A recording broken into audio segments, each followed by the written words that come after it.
வணக்கம். நம்ம இப்போ சேனலில் ஸ்பெஷல் ரசம், மயிலாடுதுறை ஸ்பெஷல் ரசம். இது செம சூப்பராக இருக்கும். அரிசி கழுவின தண்ணி எடுத்து வச்சிட்ருக்கோம். அதில் நம்ம புளி இவ்வளோ போட்டுடுறோம். மஞ்சத்தூள் போட்டுடலாம். உப்பு அதிலே போட்டுடுறோம். இப்போது இந்த கருவேப்பிலையே போட்டுடலாம்.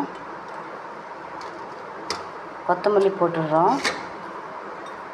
இப்போ பாருங்கள், தக்காளியை போட்டுடுறோம். அதுலேயே போட்டாச்சு. இதெல்லாம் தாளிக்கிறதுக்கு இருக்கட்டும். இப்போ நம்ம பூண்டு ஒரு காஞ்ச மிளகாய், மிளகு, சீரகம், கொஞ்சமாக துவரம்பருப்பு எடுத்து வச்சுருக்கோம். இது நம்ம மிக்சியில் போட்டு அரைக்கிறதுக்கு. இதில் சின்னது 2 தக்காளி எடுத்து வச்சுருக்கேன். அதில் 2 தக்காளி போட்டேன். இது எங்கள் வீட்டில் ஒரு 5 பேருக்கு உள்ள சமையல் இது. அதனால் தக்காளி நிறையா எடுத்து வச்சோம். தக்காளி நிறையா போட்டால் சூப்பராக இருக்கும். இப்போ நம்ம மிக்சி ஜார் இதெல்லாம் அரைக்கிறதுக்கு 2 தக்காளி, கொஞ்சோண்டு கருவேப்பிலை வச்சுக்கோங்க. அரைக்கும்போது குறன்னு அரைக்கணும், சூப்பராக இருக்கும். இப்போது மிக்சி ஜாரில் நம்ம தக்காளி போட்டுட்டோம். இதை எடுத்து வச்சுருக்கிறதுக்கு எல்லாத்தையுமே நம்ம போட்டுட்டோம். அரைச்சிட்டு நம்ம மயிலாடுதுறை ஸ்பெஷல் ரசம் ரெடி பண்ணலாம் வாங்க. இப்போது மிளகு, சீரகம், கொஞ்சமாக துவரம்பருப்பு, பூண்டு, ஒரு காஞ்ச மிளகாய், கொஞ்சம் கருவேப்பிலை எல்லாத்தையுமே இதில் வச்சு நம்ம அரைச்சிட்டோம். குறன்னு அரைச்சிக்கணும். நம்ம இந்தமாரி அரைச்சிட்டோம். இப்போது புளி ஊற வச்சுட்டோம். அரிசி கழுவின தண்ணியில் தான் நம்ம புளி ஊற வச்சுருக்கோம். அதனால தான் இப்படி ஒயிட்டாக தெரியுது. இப்போ நம்ம அதில் போட்டுடலாம் எல்லாத்தையும்.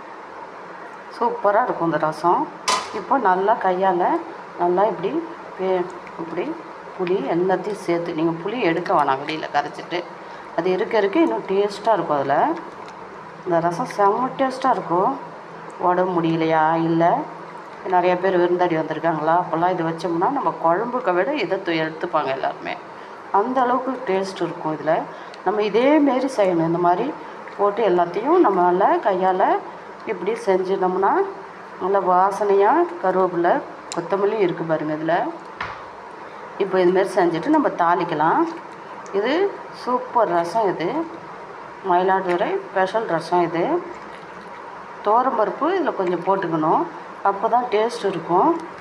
இப்போ எல்லாத்தையும் இது மாதிரி நல்லா கலக்கிட்டு நம்ம கையால் இந்த மாதிரி செஞ்சுட்டு அதுக்கப்புறம் நம்ம வீடியோ போடுவோம் தாளிக்கும்போது.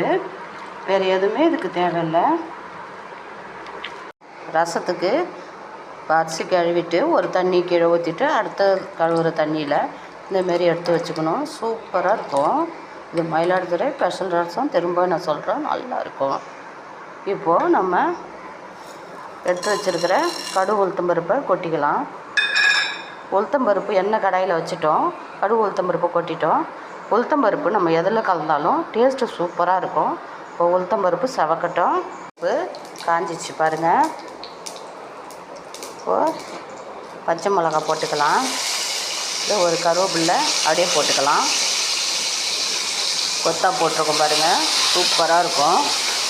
இப்போது எடுத்து வச்சுருக்க ரசத்தை நம்ம அதில் ஊற்றிக்கலாம். இப்போ ரசம் ரெடி பண்ணிட்டோம். இதில் நம்ம ஒரு கொஞ்சமாக சர்க்கரையோ இல்லை வெல்லமோ நம்ம போட்டுக்கலாம். இப்போ நம்ம பெருங்காயத்தூள் போடுறோம். இறக்கும்போது தேவைப்பட்டால் உங்களுக்கு போட்டுக்கலாம், இல்லை இஷ்டம் இல்லைன்னா நம்ம போட வேண்டாம். இதை மாதிரி செஞ்சு பாருங்கள். என் வீடியோவுக்கு சப்போர்ட் பண்ணுங்கள், சப்ஸ்கிரைப் பண்ணுங்கள், லைக் பண்ணுங்கள். இறக்கிட்டு நான் வீடியோ போடுறேன். இப்போது ரசம் கொதித்து வருது பாருங்கள். ரொம்ப கொதிக்க விடக்கூடாது. அதனால் இப்போ நம்ம நிறுத்திடலாம். நிறுத்திட்டு கொஞ்சோண்டு தண்ணி ஊற்றிக்கணும். லைட்டாக கொஞ்சம் தண்ணி ஊற்றிக்கணும். இப்போது சூப்பரான மயிலாடுதுறை ஸ்பெஷல் ரசம் ரெடி. இப்போது இப்படியே நம்ம ஒரு கொத்தோடையே நம்ம போட்டுக்கலாம். அது எதுவும் செய்யாது. நம்ம எடுக்கும்போது இப்படி வச்சு எடுத்துக்கலாம். அது வரும். இங்கே பாருங்கள், இன்னும் இருக்க டேஸ்ட்டு ஜாஸ்தி ஆகும். நான் இதை இவ்வளோ டேஸ்ட்டாக இருக்கிறதுனால தோசையில் ஊற்றி சாப்பிடுவேன். இவ்வளோ டேஸ்ட்டாக இருக்கும். நீங்கள் நம்பி செஞ்சு பாருங்கள். இது மாதிரி இப்போது நம்ம கொத்தமல்லி போடுறோம். இன்னும் டேஸ்ட் இருக்கும். இதில் உடம்புக்கு ரொம்ப நல்லது. இது உடம்பு சரியில்லைனாலும் சரி, திடீர்னு நமக்கு வேணும்னாலும் சரி, குழந்தைங்களுக்கும் சரி நம்ம இதுமாரி வச்சு கொடுக்கலாம். சூப்பராக இருக்கும். குழந்தைங்களுக்கு சாதம் ஊட்டும்போது இந்த மாதிரி ரசம் வச்சு ஊட்டினா ஜீரணம் ஆகும். சூப்பராக இருக்கும். நம்ம என் வீடியோவுக்கு சப்போர்ட் பண்ணுங்கள், சப்ஸ்கிரைப் பண்ணுங்கள், லைக் பண்ணுங்கள், ஷேர் பண்ணுங்கள். நன்றி. இது மாதிரி ரசம் வச்சு பாருங்கள். நன்றி.